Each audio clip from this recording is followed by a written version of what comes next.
This is After Hours on Spice with Kev, your local energy provider. I've got some Lido and they. Not enough. Also, Cardi B is on the way with Imaginary Players. That's a good one. It's a new one from her, actually, off a new album. So right now, let's talk about the grind. And you out there making, trying to be the best version of yourself. You know what I mean? Yeah. Because me, I say, quite often, I usually say, listen, obviously the economy is very volatile, but just understand that should be motivation enough for you to get out there and create things, man.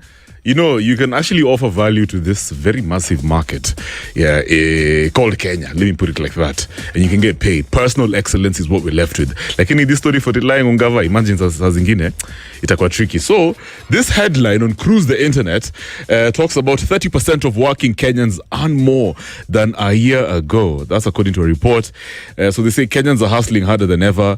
A new report shows 30% of working Kenyans are earning more than last year, and nearly half, about 47% own co-own businesses, with side hustles becoming the norm.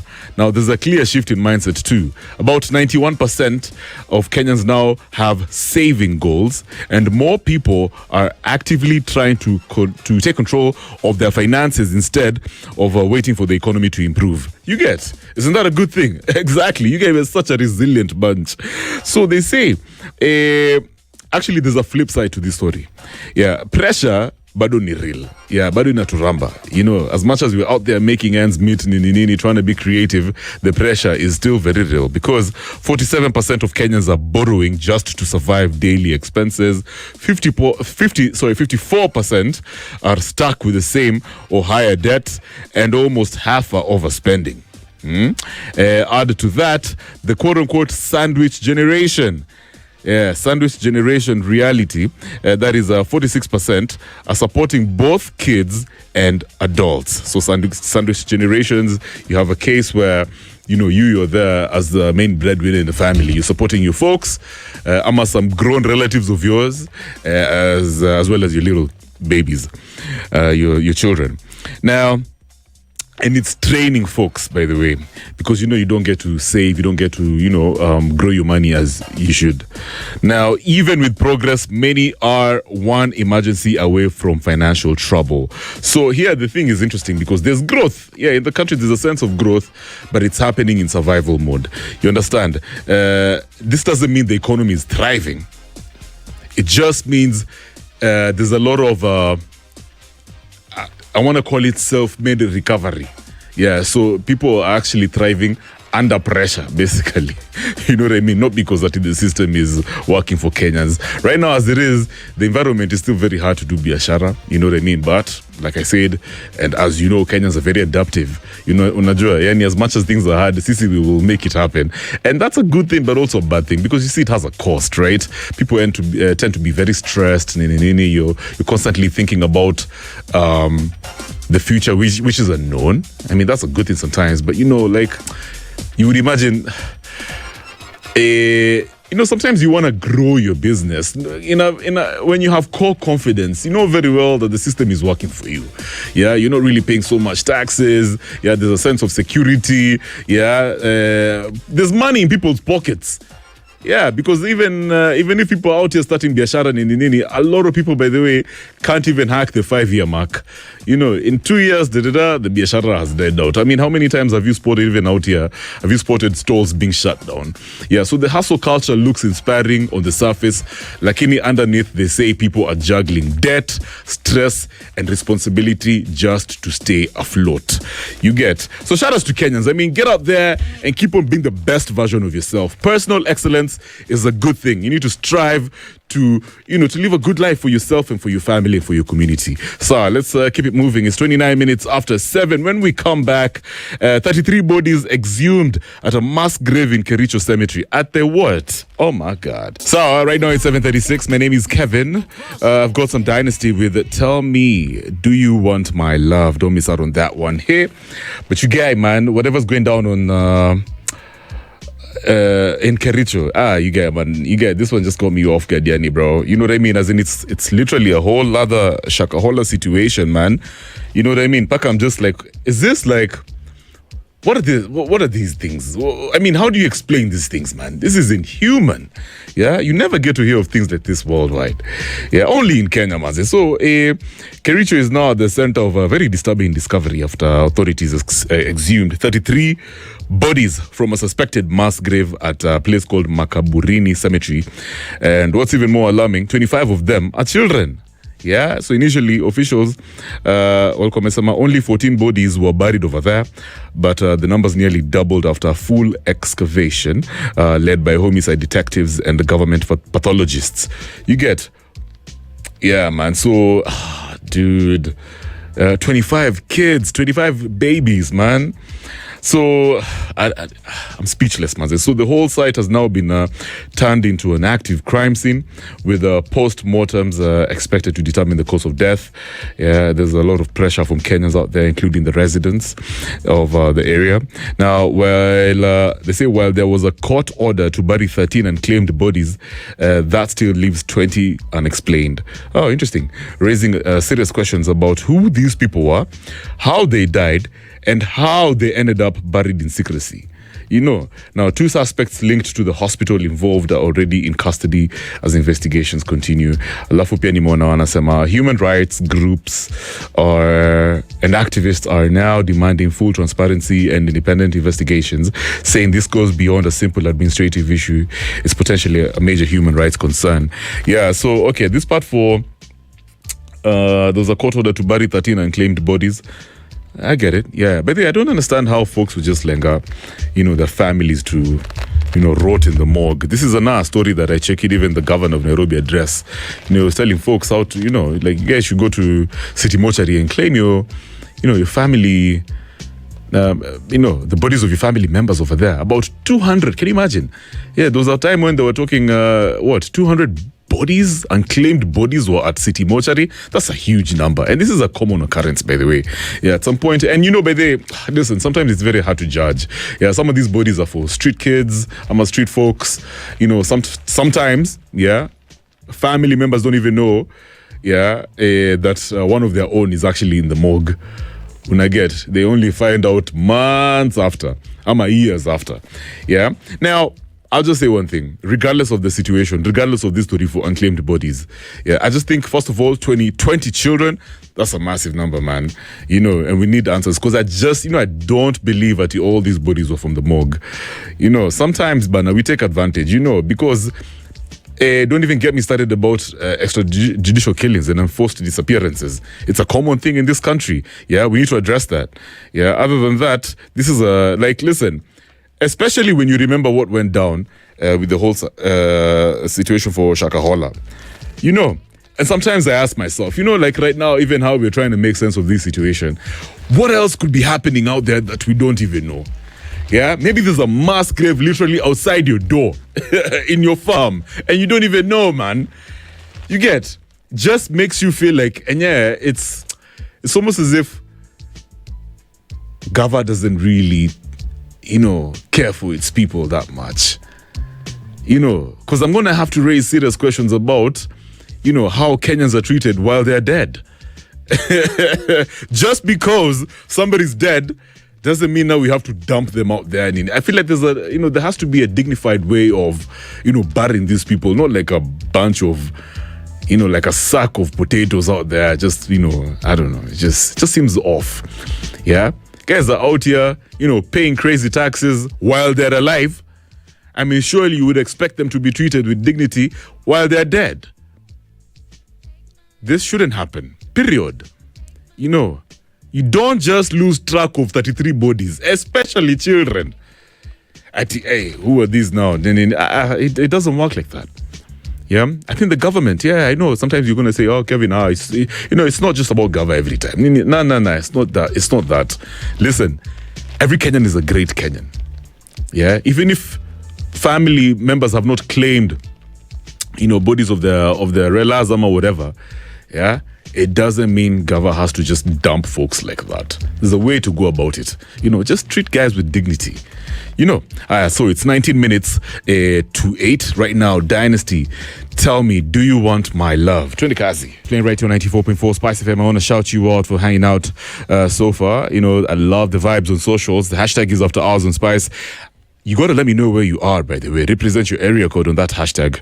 And remember, you can always stream live on www.spicefm.co.ke. I'm live as well on YouTube and appear on Facebook. Teddy Riley and Tammy Lucas with Is It Good to You? That's a good one, man. So let's talk about the numbers of the registered voters so far, right? And according to IEBC, apparently there's about 250,391 new voters since late 2025, pushing the total to 22,352,923 voters nationwide. So in terms of urban areas, guys in the big cities are leading the charge, with Nairobi topping at 49,055 new voters, followed by Kiambu 20,404, alafu Mombasa wako na 15,140. Meanwhile, counties like Isiolo 112, Tana River 241 are lagging far behind due to access challenges. Unajua, sometimes it can be kidogo, demotivating by there when you when you're thinking, guy, at the IBC offices are where 20 kilometers away. It's like intenders to a deadline. But right now, remember, guys, deadline day has not been announced. They usually announce it like maybe couple of 1 or 2, 3 months to the election date, so you can still do what you got to do. But here's the kicker. Apparently younger folks are not registering as expected. Only 32.665% of new voters are aged between aged 35 and below, while 67.35 older voters. The youngest bracket, which is 18 to 20, has just 67,888 registrations, making it the weakest turnout group. In terms of gender, it's almost a balanced situation. 50.9% male, alafu 49.1%. That's the females. But overall, the momentum is being driven by older urban voters, not the youth, as expected by, majority of Kenyans out here. So this whole Tukokadi movement, by the way, I feel like it's beginning to pick up. So you never know. Maybe in about 1 or 2 months, the numbers are going to be different. But listen, for me, right now is not the time to start throwing shade at younger Kenyans, at muko down, nene, we didn't expect. You go and expect yourself. Listen, this thing is it's gradual. Young folks, they don't deal like the way you deal.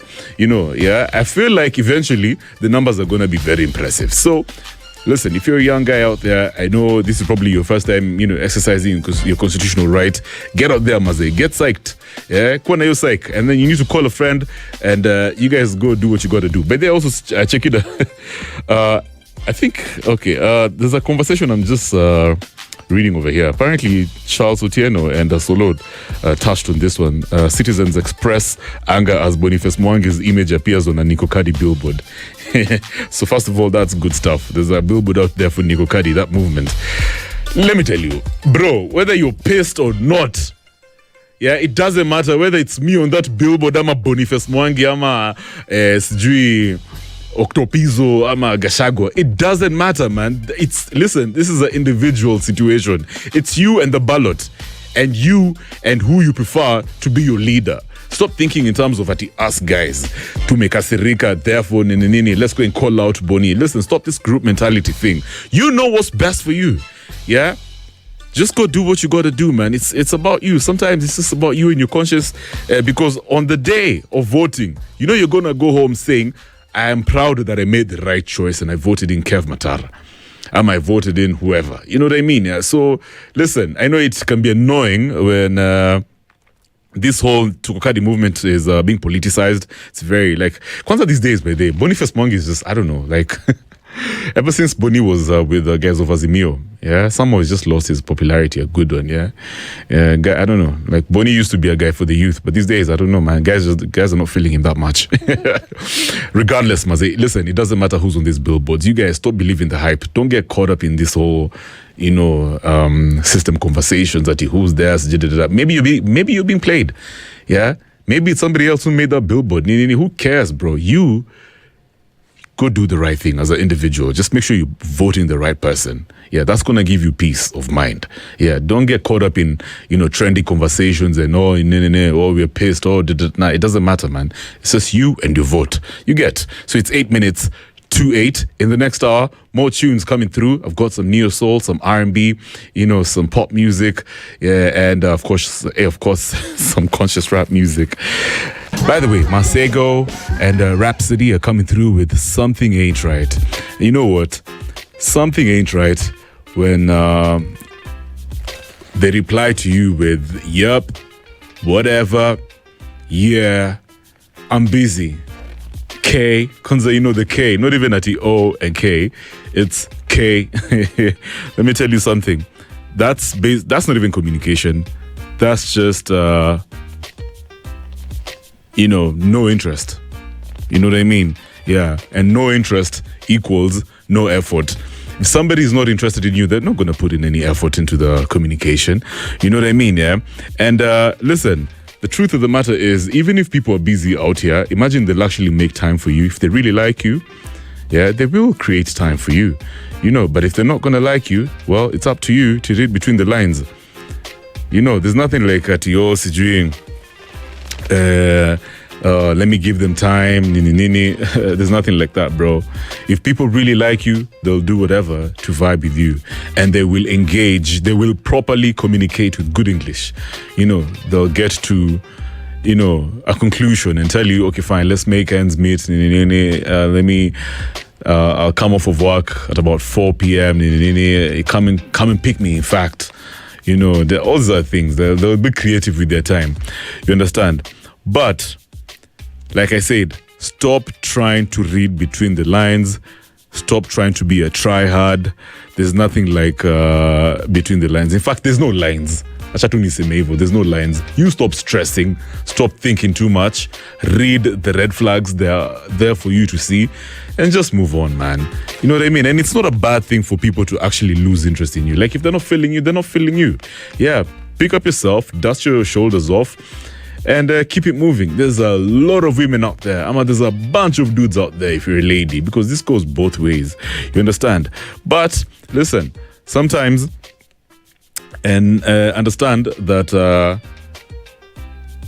attention is a two-way traffic. If you're going to give somebody attention fully, like you're going to, spend your very, very important time to, send messages to them, seeking some sort of communication, then they need to reciprocate.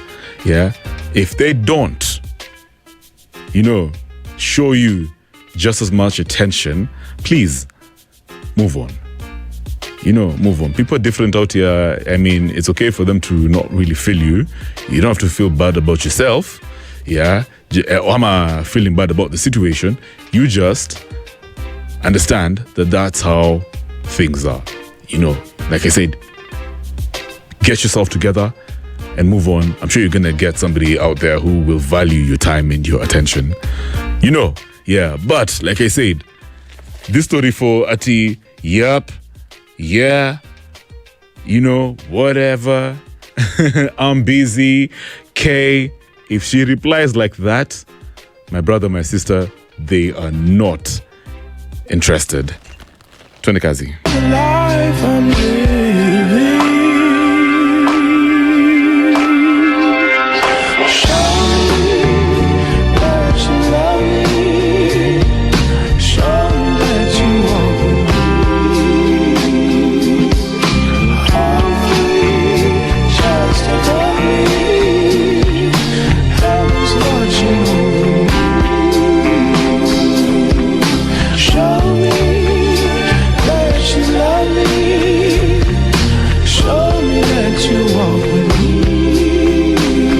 Show Me by John Legend.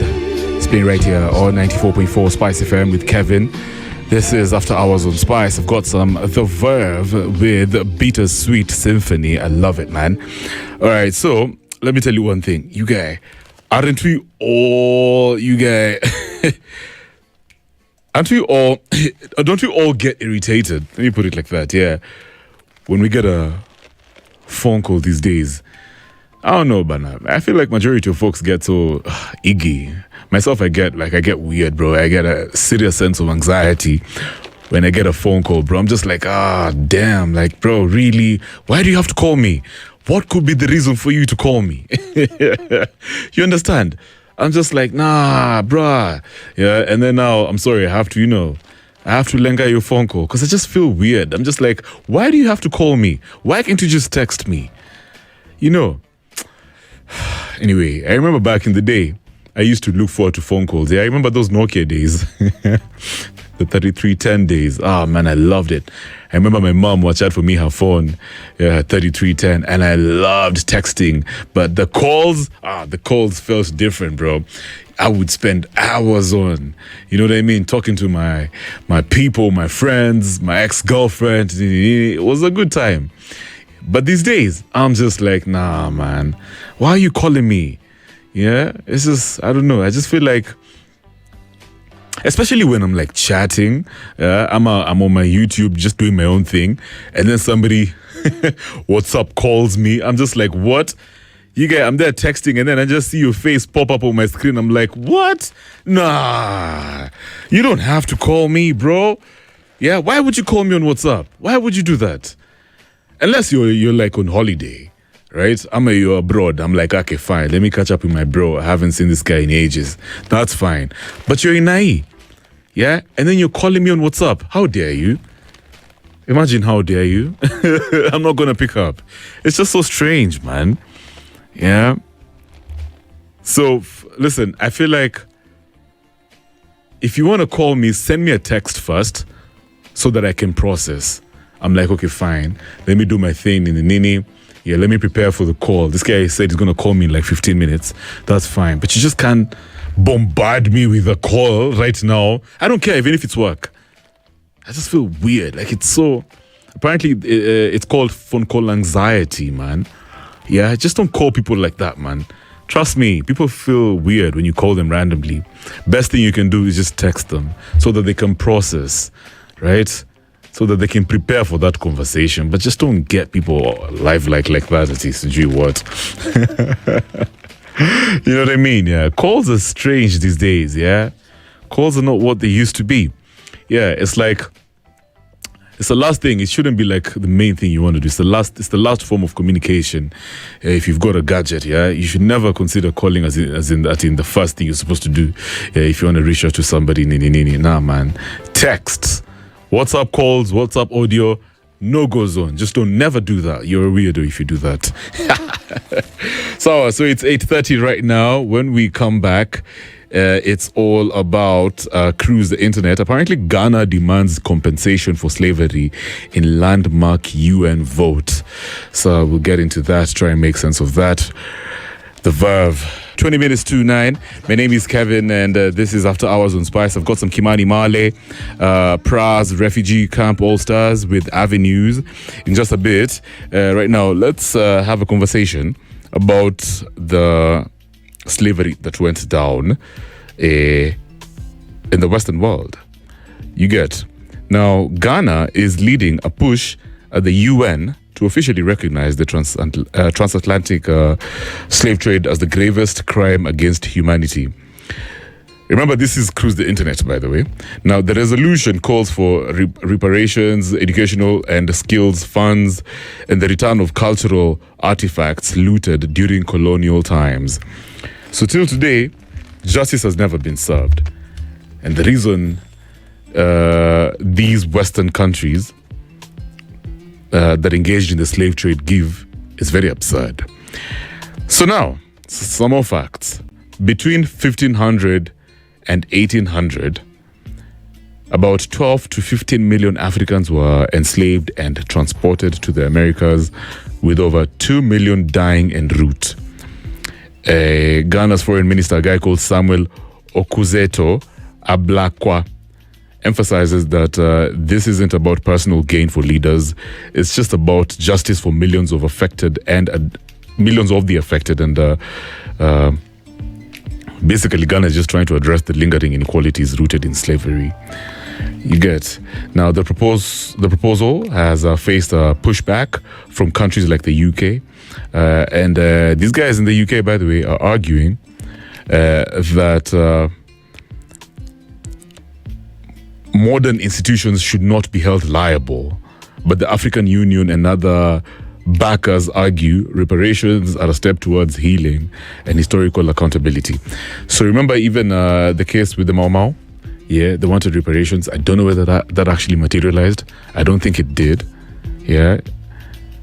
Especially, I don't think it did. I need to brush up on my facts. But some of the things that you need to know, yeah, you're thinking, Kev, man, this is old, man. You know what I mean? Yeah, people have moved on. It's a modern world. Not so fast.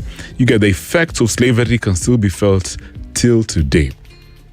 Yeah, the guys were going through trauma and stress. Yeah, so enslaved people experienced chronic fear, violence, and dehumanization, which can alter stress responses and brain development for generations. Yeah, another effect is intergenerational trauma. Descendants often inherit heightened anxiety, hypervigilance, and difficulty trusting others even generations later. Have you seen that, by the way? Have you noticed that, especially amongst black people, especially black folks in the diaspora guys? Yeah, somehow they have trust issues, and I feel sorry for these folks, man. They're loud, short-tempered, some of them have they're socially awkward, social anxiety going on. Yeah. And then, of course, there's mental health impacts. Yeah. Higher rates of depression, PTSD, that's a post-traumatic stress disorder, and emotional dysregulation can appear in families affected by slavery over the years, over generations. You can just tell. Yeah. You can just tell. There's these things are inherited, by the way. Yeah. There's something called the whispers of 1,000 generations. Somehow, when you hear stories of your great-great-granddad who was, he was transported, he was bought as a slave from one of these West African countries or whatever, you'll notice that his energies, his tendencies are similar to one of your family members, even yourself. Yeah. It's not surprising when you're told that, oh my God, you remind me of your granddad. He was like this, and then he had such a, he kept to himself a lot. He was very quiet. Kumbe, you guy, that is depression that he also took over from his dad, maybe. Yeah, so whispers of 1,000 generations are real, man. Some of the energies that we have are actually inherited from our greats, from our ancestors. So the effects on families and generations, we're talking about broken family structures. Yeah, slavery separated parents from children and spouses, disrupting the passing down of culture, values, and emotional bonds. Yeah. Can you imagine? That separation, now you'll never know. You'll never get to hear. Can you imagine being in the diaspora, bro? Yeah, some of these black folks over there, they'll never know about their ancestors and how they lived their lives. Somehow, after a certain generation, you just don't know about your people. Do you know how crazy that is? Yeah, no history, no documents, nothing, no documentation, nothing. It's almost as if you have no culture. It's crazy. How can you just take that away from me like that? And there's also a loss of cultural identity in relation to broken family structures. Yeah, forced erasure of language, traditions, and heritage affects a sense of self and community across generations. Yeah, and then economic and social disadvantage, limited access to resources and opportunities has long-term effects on education, wealth, and health of descendants. What? So, I don't know, bro. I don't know whether Africans, and even these Ghanaians especially, I don't know whether they'll ever get justice. I don't know whether these reparations will actually go down, because the UK government they seem to be playing hardball when it comes to actually, justice, for the folks who, were enslaved. Yeah, because there's records. People can actually trace families, yeah, their roots. Yeah. So to me, this is not even just about history. Yeah, like I told you, like I've given you a rundown of the effects of slavery. Yeah, this story for stolen wealth, kwanzaa, the artifacts, culture, and opportunity. Yeah, you can still feel them today. There's some people, if they were not transported to the Western world, maybe they would have been a part of their very wealthy, families right here in Africa. So you just live in your family that has such grounded roots. You're going there to work in some farm. Can you imagine? And over the years now, you notice you guys, some of you just, it's very hard for you guys to actually access resources.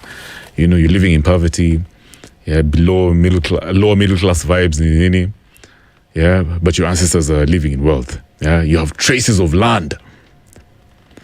So it's sad. And if these Western countries actually refuse these reparations, it just shows how, like I say, justice will never be served. They're never serious about these conversations. And that's why I never trust these Western nations. Yeah. And, they could over here defending it, the opening up opportunities for black people. Let's start with the historical injustices. Can we just sort that out first? Before you coming over here with your investments, let's revisit the past. Yeah. I think that's a better conversation. So whatever Ghana is doing is very bold and necessary. Yeah. And our forefathers deserve recognition and justice, not just words. Sawa, we're coming back with more stories. Apparently, psychologists say that when somebody suddenly starts saying no to things they used to always say yes to, it's not even about selfishness. It's them realizing their energy is limited. And every yes to others was once a no to themselves. Yeah, yes. You're a yes man. Wasn't it heavy on you? Weren't you just tired? Bro, I don't even care. Like sometimes I know you think that just ukijipatia makazi, like even at work, in the family, until now you're almost like a saint. You think you're a good person. People will actually put you on a pedestal. These things actually have a cost on your health, not just your emotions. They take a toll on you. We'll try and make sense of this situation. So it's 12 minutes to 9. Avenues, Kimani Male. 7 minutes to 9. A very good evening. My name is Kevin and we are #After Hours on Spice. Remember, it happens every other day of the week from 7 till 10 p.m. I want to shout out the one and only Nahashan Blessed. I feel you, bro. Thank you so much for tuning in. He's listening all the way from Limuru. And this is my all-time favorite radio show. Asante sana, you guys. Black Folk, Tank and the Bangers, featuring Alex Isley. That's a good one, man. It's a really powerful jam. It's coming through in a bit. It's like spoken word. So don't miss out on it. All right, so let me get myself together. Now, this thing for saying no, yeah, to people. Yeah, when you're constantly saying yes, suddenly now you're like, nah, man. Kevin, let me ask you something. Would you come through for me, please? Sit in for me. I'm not really feeling well. I have to go and do all those things. And you're like, nah, man. No, I'm sorry. No, I'm doing my. Even in Kwanzaa, you don't even explain. You just tell them no outrightly. Yeah, your family is there. One of your bros, one of your sisters is asking for a favor, and you're like, nah, man. So psychologists say that when people suddenly start saying no to things when they start saying no to things that they used to always say yes to, it's not selfishness for real. It's them realizing their energy is limited and every yes to others was once a no to themselves. You understand? So, and I'm guilty as charged, bro. Especially when I was in my early 20s. You get, I'm not going to be embarrassed. Yeah, to say this. I was such a people pleaser. I remember even in my first workplace, just after I quit rugby, I used to try and make a statement. I was hoping that, if I'm always available, the one who's working longer hours, I would imagine, okay, fine, they would treat me better, I'll probably get a promotion real quick, all those other things. But that wasn't really the case. And I just felt so depleted, man. Like my energy yangu ilienda down, man. I just felt like I was, first of all, physically, I was drained. Emotionally, I was just like, nah, I just felt like I'm not worth it. Everyone, somehow, some of the people that I used to work with, for example, even some of my friends, they'd be like, yo, Kev, let's just go out, man, please, bana. I'm coming to get you. And that time, I'm probably from training, I'm from rugby, I had a long day at work, and so now my friends want to go out. I'm just like, damn. Like, if I say no, these guys they're going to start thinking that I'm a bad guy, I'm full of myself, So I got tired of it. But even if I was tired, I still kept on saying yes. Yeah, dude, like, I felt like, my worth was being taken advantage of. And even myself, like, I just thought, I'm not good enough. Yeah, because it was surprising how other people, especially in the workspace, they never used to come through for other folks, and somehow, they would be treated. They used to get the perks. Somehow they get the promotions, but me, who's coming through for everyone, who's always saying yes, I wasn't growing. So I'm wondering, what's the disconnect? What's happening, man? And then it hit me. I was too available. I was such a people pleaser. I was a yes man. And that just shows, anyhow, you give off that needy energy, and it's never appealing to anybody. No one treats you like a boss. No one thinks of you as somebody who's worth it. It's interesting, and I'm sure you have a story to tell as well. So when people suddenly start saying no, yeah, they're not really being selfish. These guys have done their math. Umse calculate akona what? Just like me. I'm on a panabana. Here, have limited energy. I'm probably growing old. This thing is not paying off in the long run. Every yes to someone else, whenever you say yes to someone, is a no to yourself.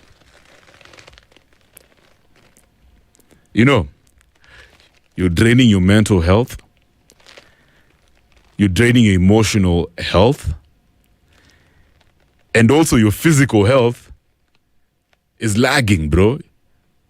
Your physical resources are depleting.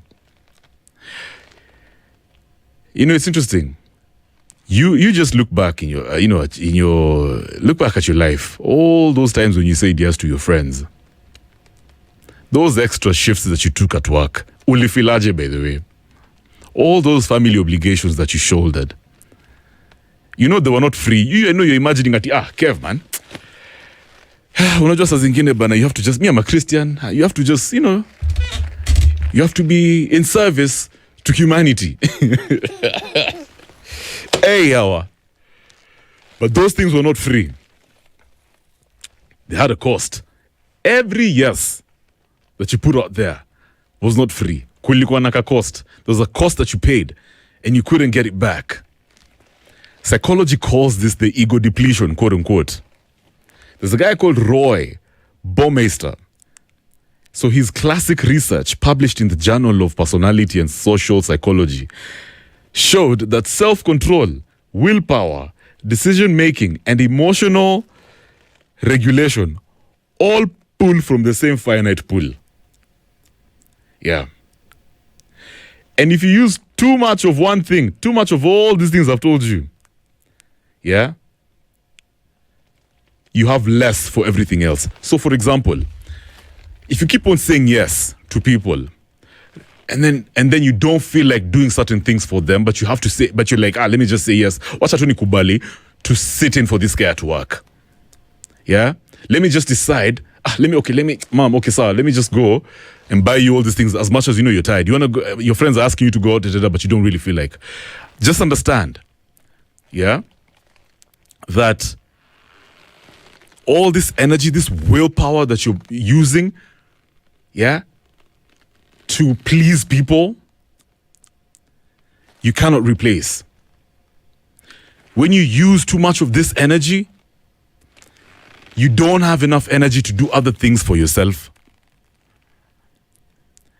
And I'm reading over here, apparently, according to a 2024 review in Current Opinion in Psychology, confirmed the core insight. It confirmed this research that your ability to plan, decide, and handle interpersonal stress depends on limited internal resources. You have limited energy, you have limited internal resources. So your ability to plan, decide whether you're going to pull off this, whether you're going to come through for people is so limited, man. You can't be coming through for people every other time. You don't have enough energy, you don't have enough willpower to come through for people the whole time, man. Because when it gets to time for you to do things for yourself, and by the way, when you're going to have to do things for yourself, you're going to have to be at 150%. You're going to have to be at the best version of yourself. So that's the way you've gone out there giving people 80%, 90%. And then now you're left with 20%. Now you're going to do shoddy work for yourself. You're not growing. You're not doing yourself you're not being fair to yourself. It's a disservice to yourself. And so this switch, this back and forth, this ability, this whole thing for whether you should tap it into that energy to come through for other people. So it has 3 stages, by the way. Yeah, the effects. Yeah, the consequences of you tapping into your own willpower to come through for other people by saying yes has an effect. And we'll touch on that in just a bit, right? But just understand, when you say no to people's requests out there, certain things will actually happen. Number one, you're going to start feeling guilty. Yeah? Due to decades of saying yes, or months or whatever, I don't know how long you've been saying yes to folks out there. You're going to start feeling bad. You're like, damn, maybe I'm a bad person. You've been tying your worth, your sense of worth, to being a yes man, to being available to people. Yeah? And it's almost as if saying no feels like a wrong thing. It's almost as if you're committing sin. Yeah? So you're going to start feeling guilty. Just remember, that feeling will die out. And then there's also going to be some sort of pushback. Yeah, people are going to start hating on you when you say no. Yeah?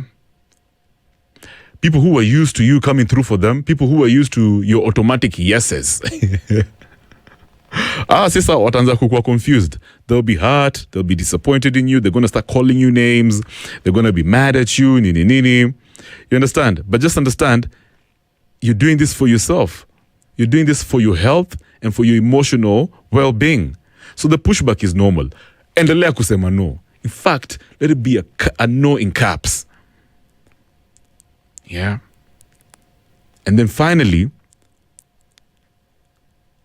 the consequence of you saying no has a sense of relief.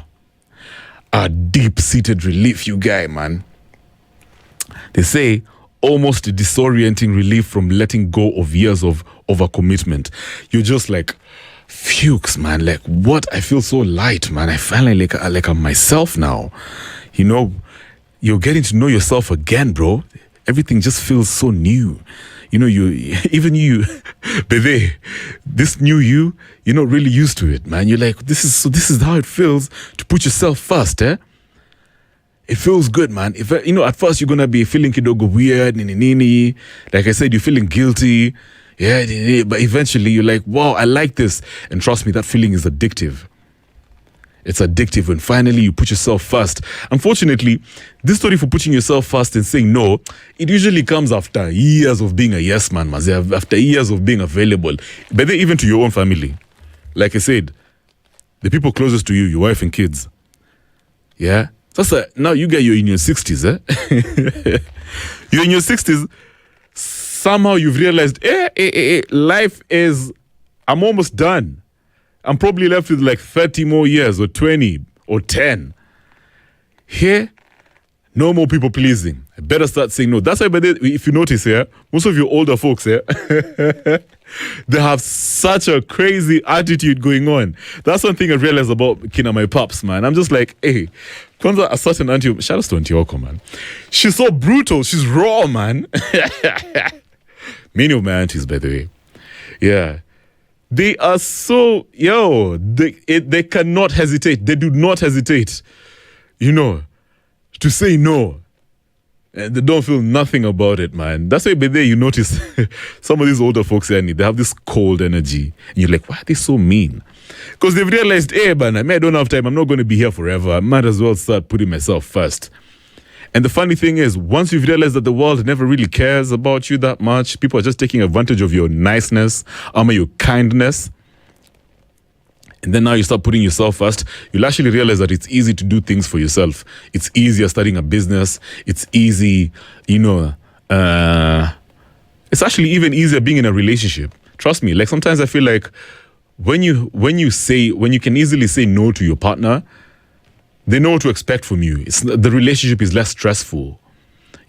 Baby, can you give me some money? I want to go for shopping. I want to go. No. Even her now, she'll stop bothering you because she knows you have boundaries, bro. So, UC Davis Health frames it simply like this. Saying no is really saying yes to yourself. The body and mind finally reclaim the energy that's been spent on others for years. The shift often happens in the late 30s or 40s when the math becomes undeniable. Your time and energy are finite. Yeah, and every yes must be weighed against what you truly can afford. Yeah. Your time and energy are finite. You're not going to have them forever, okay? So just understand, you cannot be saying yes to people out there. The more you say yes, trust me, it comes with a cost. Yeah?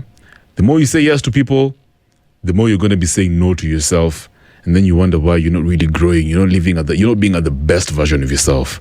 Yeah, and I know sometimes, Kwanzaa, you're young. You don't have to wait until your 30s or your 40s. If you're listening to me right now, I think you should pray about it.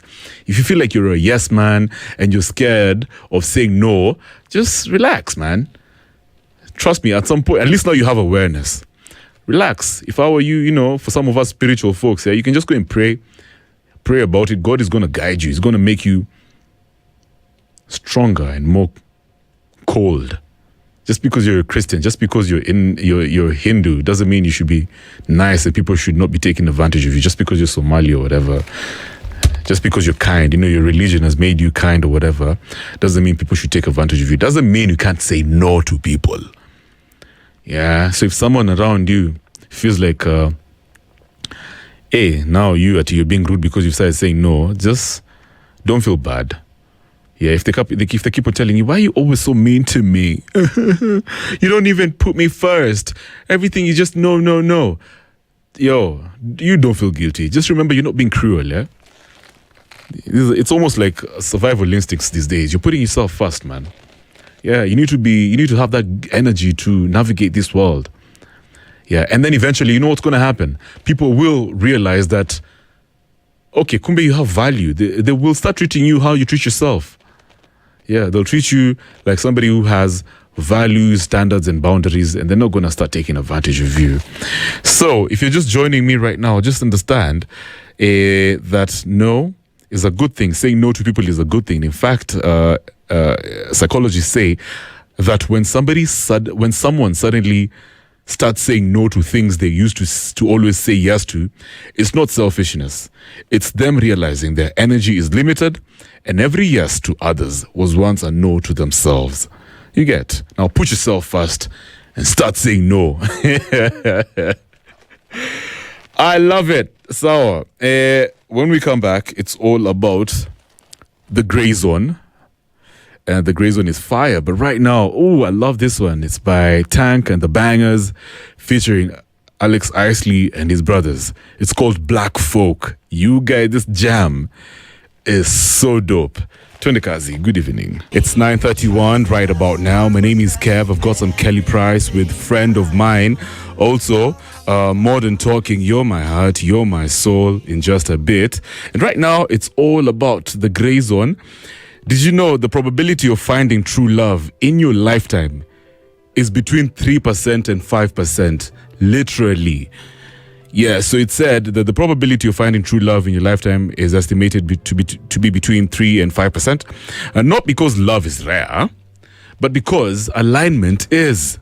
You get timing, values, emotional readiness, life direction. All of these have to meet at the same time. So love isn't just about who you meet. It's about when you meet them and who you both are at that moment. This is according to the relationship probability models and behavioral studies. Isn't that interesting? Yeah. So listen, you might think you're in love with that chick, but it's just infatuation. You guys have nothing going on. Your values are not aligned. The timing is off. Yeah, emotional readiness, aikukua. Some of y'all needed to heal. You're not really ready to commit. And in terms of life direction, one is going south, another one is going north. So your love, is it really gonna have a happy ending? Well, that's for you to think about. Remember, the hashtag is After Hours on Spice. Let's keep it moving. I love the R&B version by Inoj. Ah la la la, you get that chick also killed it. Man, these tracks are awesome. I love the playlist today, man.